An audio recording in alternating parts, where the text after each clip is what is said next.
Good morning everyone. Class BSc final year. Paper हम कौन सा पढ़ रहे थे? सेकंड पढ़ रहे थे। कौन सा था? सम्मिश्र विश्लेषण। ठीक है। और क्लास आपकी कौन सी थी? क्लास थी आपकी आई थिंक 12। हाँ 12, क्लास नंबर 12 है आपकी। देखो लास्ट क्लास में हमने क्या पढ़ा था? नियमित फलन के बारे में पढ़ रहे थे हम, और होम्योमॉर्फिक फलन होता है, एनालिटिक फंक्शन क्या होता है, नियमित फलन। ठीक है। तो मैंने बताया था कि ऐसा फलन जो किसी बिंदु z0 पर अवकलनीय है, तो वो फलन उसके परिवेश में भी क्या होगा? अवकलनीय होगा। तो हम उसको फलन को क्या बोलते हैं? हम बोलते हैं उसको नियमित फलन बोलते हैं। ठीक है। उसके बाद हमने इसको पढ़ा था कि अवकलनीयता के बारे में हमने एक प्रमेय देखी थी, आवश्यक और पर्याप्त शर्त देखी थी अवकलनीयता की। तो हमारे पास ये था कि एक नोट मैं आपको लिखा रहा हूँ, सॉरी नोट नहीं कह सकते उसको, हम कह सकते हैं कि जो पर्याप्त शर्त थी, हमारी आवश्यक शर्त जो थी, वही हमारे पास क्या थी? एक मेन पॉइंट था किसी नियमित फंक्शन को पहचानने का। तो मैंने आपको बताया था कि पर्याप्त शर्त में ये बताया था, मैंने उसको प्रूफ करवाया था। प्रूफ आप अच्छे से कर लेना, वो पेपर में आएगा आपके। ठीक है। मैं सिर्फ यहाँ पे कंडीशन लिख रहा हूँ कि क्या कंडीशन होती है जो हम पता करते हैं कि वो क्या नियमित फलन है या नहीं है। इसका मतलब ये हुआ कि अगर जो फंक्शन, तो यहाँ पे लिख रहा हूँ कॉशी, नोट डाल के लिख लेना, आप नोट डाल के लिख लेना, आपको याद भी रहेगा। नोट क्या है? यदि कोई फलन fz नियमित फलन होगा यदि वह कॉशी-रीमान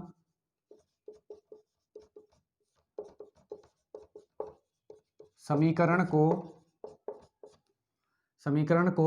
कॉशी-रीमान समीकरण को सेटिस्फाई करे, यानी संतुष्ट करे। तो सबसे पहली चीज आती है कि सारी कॉशी-रीमान समीकरण क्या होती है? तो लिखो कॉशी-रीमान समीकरण क्या होती है? कॉशी-रीमान समीकरण कि डेल यू, अब जैसे आपको अगर फंक्शन दे रखा है, fz दे रखा है u(xy) प्लस i(v)(xy), ठीक है। तो del you upon del x बराबर del we upon del Y, और del you upon del Y is equal to minus del we upon del x. ये कंडीशन, ये समीकरण क्या होती है? कॉशी-रीमान समीकरण। यानी अगर कोई भी हमारे पास सम्मिश्र फलन होगा, अगर वो इस कंडीशन को सेटिस्फाई करेगा, यहाँ पे del you upon del x और del we upon del Y बराबर होंगे। डेल का मतलब अवकलन, यानी यू का एक्स के सापेक्ष अवकलन करो और वी का वाई के सापेक्ष अवकलन करो, दोनों बराबर आ रहे हों, और यू का वाई के सापेक्ष अवकलन और वी का एक्स के सापेक्ष अवकलन और माइनस के बराबर आ रहे होंगे, तो हम कह देंगे कि वो समीकरण क्या करेगा? कॉशी-रीमान समीकरण को क्या करेगा? सेटिस्फाई करेगा, संतुष्ट करेगा। तो इसका मतलब क्या होगा कि वो फलन क्या होगा? हमारे पास नियमित फलन होगा। अब कई बच्चों के दिमाग में ये क्वेश्चन आ रहा होगा कि सर जरूरी थोड़ी है कि हर बार क्वेश्चन हमें इस टाइप में दे दिया जाए, यानी जरूरी थोड़ी है फंक्शन इस टाइप में भी तो दे सकते हैं हमें, e की पावर z इस टाइप में भी दे सकता है क्वेश्चन। तो हमें पता कैसे लगेगा u(xy) और v(xy) कैसे निकालेंगे? तो मैंने आपको बताया था कि देखो, अगर आपको फलन इस टाइप में ना दिया हो, इस टाइप में दिया हो, इस टाइप में अगर आपको फलन दिया हो, तो उसको फलन को कैसे कन्वर्ट करेंगे इस चीज में, तो वो चीज मैं आपको लिखाता हूं। देखो ये लिख लेना, कंडीशन याद रखना, कॉशी-रीमान समीकरण क्या होती है। देखो अगर आपको इस टाइप में दे रखा है और मुझे इस टाइप में चेंज करना है, तो कैसे होता है? देखो हमें पता है कि z बराबर क्या होता है? x plus iota y. तो fz क्या हो जाएगा मेरे पास? e की power x plus iota y हो जाएगा। अब fz बराबर, अब देखो e की power x plus iota y है, इसको ऐसे लिख सकता हूँ, क्योंकि हमें पता है अगर बेस सेम होता है तो पावर्स क्या होती हैं? ऐड हो जाती हैं, यानी घात क्या हो जाती हैं? ऐड हो जाती हैं। तो यहाँ से क्या हो जाएगा? अब हमें पता है e की पावर आयोटा वाई क्या होता है? Cos Y plus I sine Y होता है। ठीक है। तो यहाँ से क्या हो जाएगा मेरे पास? fz बराबर e की power x cos Y plus I sine Y, ये हो गया यहाँ पे। अब देखो, अब यहाँ पे मल्टीप्लाई कर दूंगा अलग अलग, तो fz is equal to e की पावर x का इसके साथ करूंगा तो e की पावर x कॉस वाई, और e की पावर x का इसके साथ करूंगा तो आई e की पावर x साइन वाई। तो यहाँ पे इस फॉर्म में बन गया u(xy) क्या हो गया मेरे पास?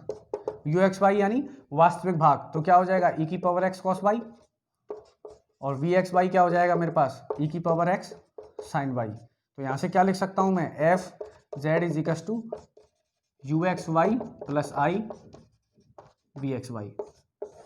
हो गया इस फॉर्म में कन्वर्ट। इसको लेके चले थे, इस फॉर्म में कन्वर्ट कर दिया मैंने यू एक्स वाई और वी एक्स वाई में। तो ऐसे क्या करते हैं हम, कन्वर्ट करते हैं किसी भी, अगर जेड में फंक्शन आपको दे रखा हो, अगर डायरेक्ट दे रखा हो तो कोई प्रॉब्लम नहीं है, अगर इस टाइप पे आपको फंक्शन दे रखा हो तो आपको ऐसे कन्वर्ट करना है इसको यू एक्स वाई और वी एक्स वाई में। ओके चलिए अब एक क्वेश्चन करते हैं, ठीक है, क्वेश्चन करते हैं हम। कैसे क्वेश्चन आते हैं देखो, क्वेश्चन करते हैं।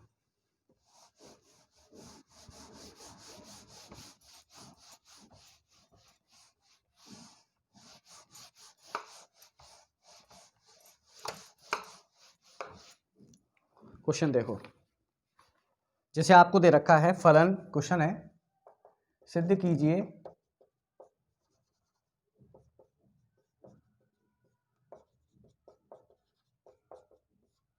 फलन e की power x cos y plus I sine y नियमित है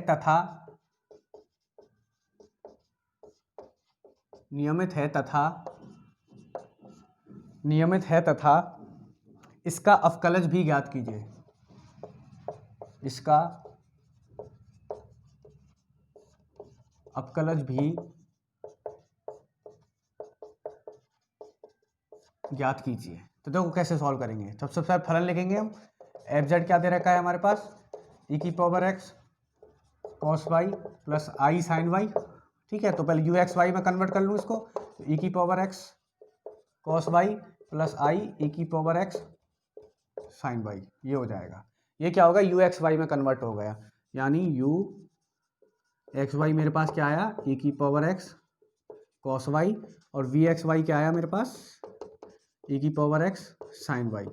ओके, अब मैंने आपको क्या बताया था कि अगर हमें किसी फलन को नियमित दिखाना है तो हमें क्या करना पड़ेगा, कॉची रीमान समीकरण को संतुष्ट करवाना पड़ेगा। यानी ऐसा फलन जो कॉची रीमान समीकरण को संतुष्ट कर रहा होगा तो हम कह सकते हैं वो फलन क्या होगा, नियमित होगा।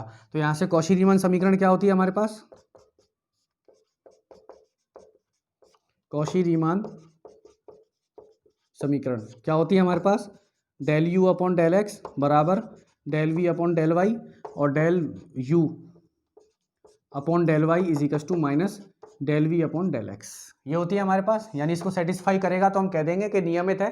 ठीक है, तो पहले इसको सेटिस्फाई करूं, u क्या है मेरे पास, सबके अवकलन क्या कर लूं, u का x के सापेक्ष अवकलन कर लूं, u का y के सापेक्ष कर लूं, फिर v का y के कर लूं, v का x के सापेक्ष कर लूं, सबके अवकलन कर रहा हूं। तो del u upon del x क्या होगा, देखो इसका अवकलन करूंगा तो e की पावर x का e की पावर x और cos y u की u। ठीक है, क्योंकि y क्या है यहाँ पे कांस्टेंट होगा, इसके लिए कोई x के सापेक्ष कर रहे हैं तो ये u की u रहेगा, ये आ गया। Del u upon del y करूंगा तो del u upon del y करूंगा तो क्या हो जाएगा, देखो e की पावर x u की रहेगा और cos y का क्या हो जाएगा, माइनस साइन y। ठीक है, अब मैं करूंगा del v upon del y, del v upon del y क्या हो जाएगा, देखो e की पावर x u की रहेगा, साइन y का होगा cos y, e की पावर x cos y। ठीक है, फिर del v upon del x, del we upon del x करूंगा तो ई की पावर एक्स का ई की पावर एक्स और साइन वाई यू की यू। ठीक है, ये आ गया। अब देखते हैं क्या ये कंडीशन सेटिस्फाई कर रहा है, इसको मिटा रहा हूं यहां से।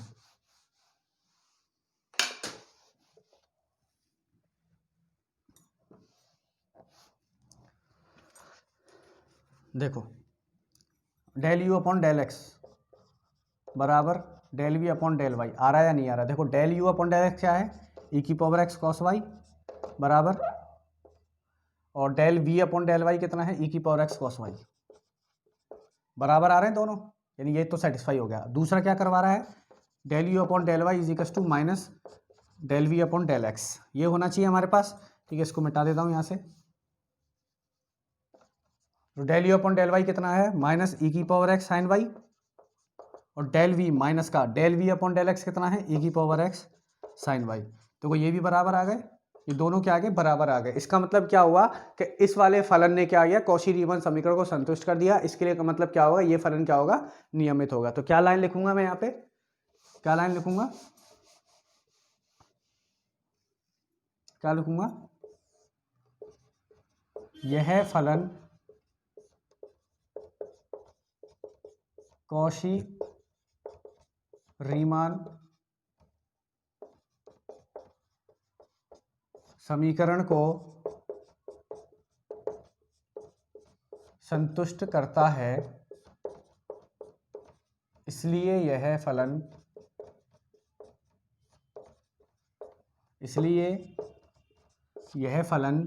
नियमित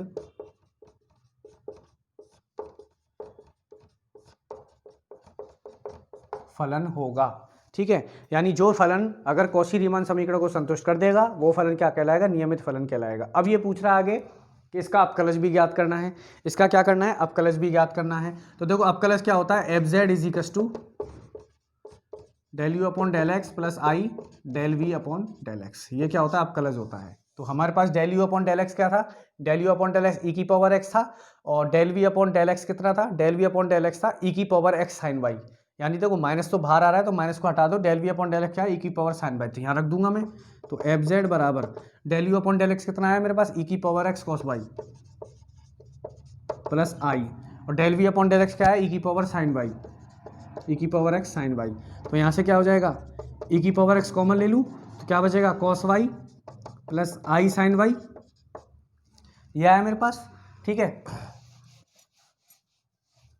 तो यहाँ से डेल एफ जेड की बात करूँ मैं, एफ डैश जेड आएगा, ये एफ डैश जेड, क्योंकि आप कलर निकाल रहे हैं ना। तो एफ डैश जेड बराबर क्या हो जाएगा, देखो ई की, इसको क्या लिखता हूँ मैं, ई की पावर आयोटा वाई। ठीक है, इसकी वैल्यू क्या होती है, ई की पावर आयोटा वाई। तो f dash z is equal to e की पावर, इसको क्या लिख सकता हूँ, एक्स प्लस आयोटा वाई, और ये क्या हो जाएगा, जेड हो जाएगा। तो एफ डैश जेड क्या आ जाएगा मेरे पास, जेड आ जाएगा। ठीक है, एफ जेड क्या हो जाएगा, ई की पावर जेड, सॉरी ई की पावर जेड आ जाएगा। ठीक है, ये क्या होगा, उसका अपकलन निकालना हो गया। तो ये एक छोटा सा क्वेश्चन था जिसमें मैंने आपको बताया अप्लाई कैसे करना है हमें इस कॉची रीमान समीकरण को। ठीक है, उस तरीके से हमने क्या देखा, ये देखा। चलिए ओके, चलिए अब आगे हम देखते हैं कि कॉची रीमान समीकरण का ध्रुवीय समीकरण, कॉची रीमान समीकरण का ध्रुवीय रूप। अब ये क्या कार्तीय रूप था, ये क्योंकि दो रूप होते हैं हमारे पास, कार्तीय रूप और ध्रुवीय रूप। तो ये तो कार्तीय रूप में देखा। अब हम देखते हैं कि कॉची रीमान समीकरण, जैसे कई बार आपको अगर फलन थीटा के टाइप में दे दे, आर और थीटा में दे दे, तो उसमें कैसे कॉची रीमान समीकरण सेटिस्फाई करवाते हैं, क्योंकि ये तो फिक्स है कि नियमित फलन के लिए कॉची रीमान समीकरण का होना बहुत जरूरी है। अगर कोई फलन कॉची रीमान समीकरण को संतुष्ट नहीं करेगा तो वो हम नियमित फलन नहीं कहेंगे उसको। तो इसका मतलब क्या हुआ कि हमें किसी भी नियमित फलन को दिखाने के लिए सबसे पहले क्या दिखाना पड़ेगा कि वो कॉची रीमान समीकरण है। तो इसका मतलब क्या देखेंगे, अब हम ध्रुवीय रूप में देखेंगे। अगर ध्रुवीय रूप में आपको समीकरण दे रखा हो तो कॉची रीमान समीकरण क्या होती है। ठीक है, तो मिटा के टॉपिक डालूंगा, कॉची रीमान समीकरण का ध्रुवीय रूप, कॉची रीमान समीकरण का ध्रुवीय रूप। चलो देखो,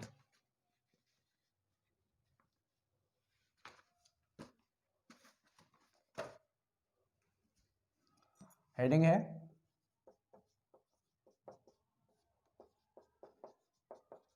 कॉची रीमान समीकरण का ध्रुवीय रूप, यानी polar form of Cauchy Riemann equation, polar form of Cauchy Riemann equation. ठीक है, क्या होता है देखो कॉची रीमान इक्वेशन, हमें पता है कि हम ध्रुवीय रूप में एक्स को क्या लिखते हैं, आर कॉस थीटा, और वाई को क्या लिखते हैं, आर साइन थीटा, और टेन इनवर्स थीटा क्या होता है यहाँ पे, tan inverse y upon x, ये होता है tan inverse y upon x. R square क्या होगा, आर स्क्वायर क्या होगा, अगर मैं दोनों का स्क्वायर करूं, इसका भी स्क्वायर करूं, इसका स्क्वायर करूं, तो क्या हो जाएगा, x square is equal to r square cos square theta, और इसका स्क्वायर करूंगा तो y square is equal to r square sine square theta. दोनों को जोड़ दूं मैं तो x square plus y square is equal to r square cos square theta plus r square sine square theta. तो ये तो इसको ऐसे रहने दूँ, x square plus y square, इन दोनों से आर स्क्वायर कॉमन ले लूँ तो क्या हो जाएगा, cos square theta plus sign square theta, हमें पता है इसकी वैल्यू क्या होती है, 1 होती है टेग्नोमेट्री से, इसकी वैल्यू क्या होती है 1 होती है, यानी x square plus y square equals to r square. तो आर बराबर क्या आएगा, under root x square plus y square, ठीक है, x square plus y square आ जाएगा यहां से। ओके चलिए अब देखो यहां पे मैं क्या निकालूंगा, del r upon del theta निकालूं और del r upon sorry del r upon del x निकालूं और del r upon del y निकालूं। यहां से देखना ये वाली चीज देखना, ये वाली यहां से मैंने क्या किया, del r upon del x निकाला, तो क्या हो जाएगा देखो, ये क्या हो जाएगा del r upon del x, ऐसे करो। अब इसका डिफरेंशिएट कर रहा हूं पूरी इक्वेशन का, अपकलन कर रहा हूं एक्स के सापेक्ष, तो यहाँ पे क्या आ जाएगा 2x, इसको ऐसे लिख लो, r square is equal to x square plus y square. इसका क्या करूंगा, अपकलन करूंगा एक्स के सापेक्ष, तो क्या आ जाएगा 2r del r upon del x, और इसका क्या आ जाएगा 2x, 2 से 2 गया तो del r upon del x क्या बचा, एक्स अपॉन आर, इसको इक्वेशन 1 दे दिया। ऐसे ही यहाँ से अब मैं y के सापेक्ष अपकलन करूँ तो क्या हो जाएगा 2r del r upon del Y, और यहाँ से देखो इसका तो 0 हो जाएगा, इसका क्या हो जाएगा 2y, 2 से 2 गया तो del r upon del y क्या हो जाएगा y upon r, equation number 2। ये हो गई हमारे पास इक्वेशन नंबर 2।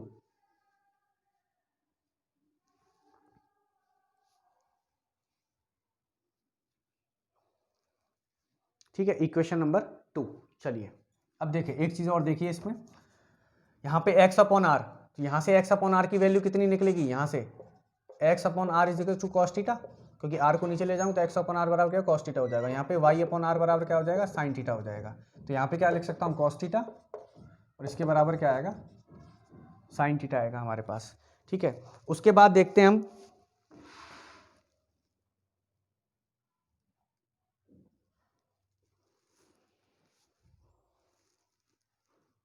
ओके ये आ गया हमारे पास, यानी साइन थीटा बराबर क्या आएगा वाई अपॉन आर, या del r upon del y किसके बराबर होगा वाई अपॉन आर के बराबर साइन थीटा के, और del r upon del x किसके बराबर होगा एक्स अपॉन आर और कॉस थीटा के।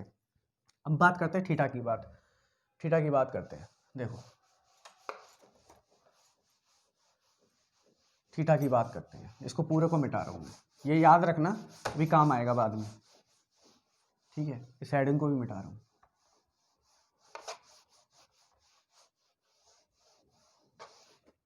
देखो थीटा हमारे पास क्या था, थीटा था tan inverse y upon x, ये था। अगर मैं del theta upon del x निकालूं तो क्या हो जाएगा, इसका अपकलन करूंगा तो tan इनवर्स का क्या होता है, tan इनवर्स x का डिफरेंशियल पता है 1 अपॉन 1 प्लस एक्स स्क्वायर होता है, याद रखना है इसको, है ना। तो इसका डिफरेंशिएशन क्या होगा 1 अपॉन 1 प्लस एक्स स्क्वायर, यानी y अपॉन एक्स का होल स्क्वायर, और फिर अंदर वाली का करूंगा तो हमें पता है y तो कांस्टेंट है, और x 1 अपॉन एक्स का क्या हो जाएगा माइनस 1 अपॉन एक्स स्क्वायर, यानी y अपॉन एक्स स्क्वायर। तो यहाँ से सॉल्व करूंगा तो del theta upon del x क्या हो जाएगा 1 upon x square plus y square upon x square. कैसे आया, ये एक्स स्क्वायर खुलेगा और ये वाई स्क्वायर खुलेगा, अपॉन में 1 लेके कॉमन लेके इसको करूंगा, ये आ जाएगा। यहाँ पे क्या आएगा minus y upon x square से एक्स स्क्वायर कट जाएगा, del theta upon del x क्या बनेगा minus y upon x square plus y square. ऐसे ही क्या निकालूंगा, डेल थीटा अपॉन क्या निकालूंगा डेल वाई, क्या हो जाएगा 1 अपॉन 1 प्लस वाई अपॉन का स्क्वायर, और ये क्या आ जाएगा मेरे पास, इसका हो जाएगा 1 अपॉन एक्स। ठीक है, तो del theta upon del y क्या आ जाएगा 1 upon x square plus y square upon x square, और ये क्या आ जाएगा 1 अपॉन एक्स, एक्स से एक्स कट जाएगा, ये एक्स ऊपर जाएगा, तो del theta upon del y क्या आ जाएगा x upon x square plus y square. ये हो गया हमारे पास x square plus y square. ठीक है, तो अब इसकी बात करें तो हमें पता है कि x बराबर आर कॉस थीटा होता है, और एक y बराबर आर साइन थीटा होता है मेरे पास। ठीक है, क्या होता है x बराबर आर कॉस थीटा और x बराबर आर साइन थीटा, और आर स्क्वायर क्या होता है मेरे पास x square plus y square. तो यहाँ पे y की वैल्यू रखूँ तो y की वैल्यू क्या आएगी माइनस आर साइन थीटा, और x square plus y square की वैल्यू आर स्क्वायर, तो आर से एक आर गया तो क्या आ जाएगा मेरे पास minus sine theta upon r. ऐसे इसमें रखूंगा x की वैल्यू क्या है आर कॉस थीटा, और एक्स स्क्वायर की वैल्यू आर, तो आर से आर कट गया क्या आ जाएगा कॉस थीटा अपॉन आर। ये चीज आ गई यहाँ से। ठीक है, चलो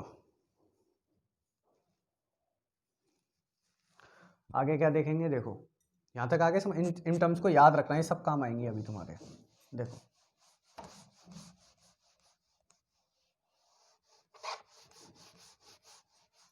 अब आगे क्या करेंगे, कौशी रीमान निकाल रहा हूँ, ये पेपर में इंपॉर्टेंट है, आती है पेपर में प्रूफ करनी, पूरी प्रूफ बता रहा हूँ ये आपको मैं, ठीक है। तो हमें पता है कौशी रीमान समीकरण क्या होती है, del you upon del x बराबर del we upon del Y, और del you upon del Y is equal to minus del we upon del x, ये होती है हमारे पास। तो यहाँ से मैं क्या लिख सकता हूँ, अब देखो यहाँ पे अगर मैं लिखूँ तो यहाँ पे आ जाएगा del you upon del r cos theta, del you upon del r cos theta minus del you upon del theta sine theta upon r, ठीक है, और बराबर del we upon del r sine theta plus del we upon del theta cos theta upon r, ठीक है। ये तो equation number 1 हो गई। और दूसरी इक्वेशन बनेगी यहाँ से del you upon del r cos theta sorry sine theta, जो इक्वेशन यूज किए उन्हीं को यूज कर रहा हूँ मैं ना, जो मिटा चुका हूँ, del you upon del theta cos theta upon r बराबर del we upon del r cos theta plus del we upon del theta sine theta upon r, equation number 2, ठीक है। अब देखो इसमें मल्टीप्लाई कर रहा हूं मैं, इसमें मल्टीप्लाई कर रहा हूं साइन थीटा से और इसमें मल्टीप्लाई कर रहा हूँ कॉस थीटा से, क्यों किया वो आपको दिख जाएगा अभी। तो इसमें कॉस थीटा से मल्टीप्लाई करूंगा तो del you upon del r cos square theta minus del you upon del r cos theta sine theta upon r बराबर del we upon del r, इसमें करूंगा तो sine theta cos theta plus इसमें करूंगा तो del we upon del theta cos square theta upon r, equation number 3। इसमें sine theta से कर रहा हूँ तो क्या हो जाएगा del you upon del r sine square theta, और ये प्लस आएगा माइनस आएगा, हाँ प्लस ही है, प्लस यहाँ पे क्या हो जाएगा del you upon del r, इसमें क्या कर रहा हूँ साइन थीटा का, तो sine theta cos theta upon r बराबर इसमें साइन थीटा का कर रहा हूँ del we upon del r equals two cos theta into sine theta, और इसमें क्या हो जाएगा del we upon del theta, ये हो जाएगा sine square theta upon r, equation number 4। एक सेकेंड,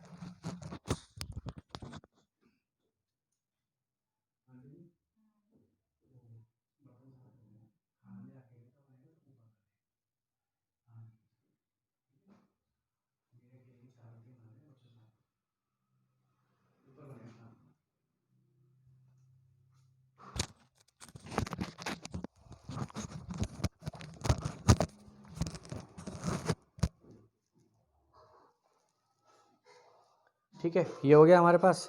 तो यहाँ से क्या आ जाएगा, अब देखो ये कोई इक्वेशन नंबर 4 और 5, ये होगी 3 और 4। उसके बाद क्या कर रहा हूँ मैं, अब इन दोनों को अगर मैं ऐड, अब मैं क्या कर रहा हूँ, ये आ गए 3 और 4, ठीक है। अब दोबारा से मैं क्या कर रहा हूँ, इसी इक्वेशन में क्या कर रहा हूँ मैं, इसमें साइन थीटा का गुणा कर रहा हूँ और इसमें अब कॉस थीटा का गुणा कर रहा हूँ, ठीक है। तो इसमें साइन थीटा का गुणा करूँगा तो क्या हो जाएगा del you upon del r sine theta cos theta, इसमें करूँगा तो del you upon del theta del you upon del theta sine square theta upon r बराबर del we upon del r sine square theta plus इसमें del we upon del theta cos theta sine theta upon r, equation number 5, ठीक है। इसमें cos theta का multiply कर रहा हूँ तो इस वाली इक्वेशन को हटा रहा हूँ, अब इसका कोई काम नहीं है, ठीक है। इसमें कॉस का मल्टीप्लाई कर रहा हूँ तो del you upon del r sine theta cos theta plus del you upon del theta cos theta into cos theta यानी cos square theta upon r बराबर इसमें करूँगा मल्टीप्लाई कॉस थीटा का तो del we upon del r cos square theta plus del we upon del theta sine theta cos theta upon r. ठीक है, ये हो गया। अब इन दोनों को सब्ट्रैक्ट करो, इन दोनों को क्या करो, सब्ट्रैक्ट करो, यानी घटाओ इन दोनों को। देखो घटाओगे तो इससे ये कट जाएगा, ठीक है, और ये क्या आ जाएगा यहाँ पे, और कौन सा कट रहा है, ये नहीं कटेगा, ये कट जाएगा, ये कट जाएगा। तो बचा क्या मेरे पास, ये दोनों बचे, यानी minus del you upon del theta sine square theta upon r minus del you upon del theta cos square theta upon r बराबर, इसमें ये दोनों बचे, ठीक है। तो क्या आ जाएगा मेरे पास, del we upon del r sine square theta, और ये माइनस का आएगा, या माइनस आना चाहिए, माइनस चल रहा है यहाँ पे, ये माइनस चल रहा है यहाँ पे, ठीक है, तो ये माइनस आएगा, तो ये प्लस हो जाएगा del we upon del r cos square theta. ठीक है, अब देखो इनमें से क्या करूँगा, minus del you upon del theta minus 1 upon r del you upon del theta common ले लूँगा, तो अंदर क्या बचेगा, sine square theta plus cos square theta बराबर, इन दोनों में से del we upon del r common ले लूँगा, तो sine square theta plus cos square theta बनेगा। ठीक है, तो यहाँ से हमारे पास क्या आएगा, यहाँ से हमारे पास आएगा तो ये तो 1 हो जाएंगे दोनों साइड, तो क्या बचेगा 1 upon r del you upon del theta बराबर d v upon del r. तो यानी del you upon del theta क्या हो जाएगा मेरे पास, minus r del we upon del r. एक इक्वेशन तो ये आ गई। ठीक है, दूसरी इक्वेशन क्या होगी, जो हमारे पास 3 और 4 जो हमारे पास इक्वेशंस आई थी उनको ऐड करूँगा, उनको ऐड करने पर क्या आएगा, उनको ऐड करने पर आएगा del we upon del r बराबर 1 upon r del you upon del theta. ये दो इक्वेशन इसमें आएंगी, उसमें भी दो थी, इसमें भी दो थी, ये ध्रुवीय रूप में क्या हो गया हमारे पास इक्वेशंस हो गई। तो आपको क्या करना है, इन इक्वेशन को अप्लाई करना है जैसे कौशी-रीमान को किया था। नेक्स्ट क्लास में मैं इस पर क्वेश्चन करवाऊंगा। तो आज की क्लास तो मैं यही खत्म कर रहा हूँ, एक बार इसका प्रूफ देख लेना, थोड़ा कैलकुलेशन और कुछ नहीं है। ठीक है, किताब में देख लेना, अगर आपको किसी को कैलकुलेशन में यहाँ प्रॉब्लम आई हो, क्योंकि बार बार मिटाया है तो कोई टर्म क्या होती है, स्किप हो जाती है, तो इसलिए आप किताब में देख लेना, किताब में इसका प्रूफ दे रखा है और समझ लेना, और ये आपका सिद्ध हो के आ जाएगा कि दो कंडीशंस निकल के आ जाएंगी। कौशी-रीमान के कार्तीय रूप में भी दो कंडीशंस थी हमारे पास, इसमें भी क्या आएंगी, दो कंडीशंस आएंगी, दोनों कंडीशन को सेटिस्फाई करना चाहिए, तो हम कह देंगे कि वो फलन क्या होगा, नियमित फलन होगा। ठीक है, तो नेक्स्ट क्लास में हम देखेंगे इसके क्वेश्चंस कैसे होते हैं। Thank you.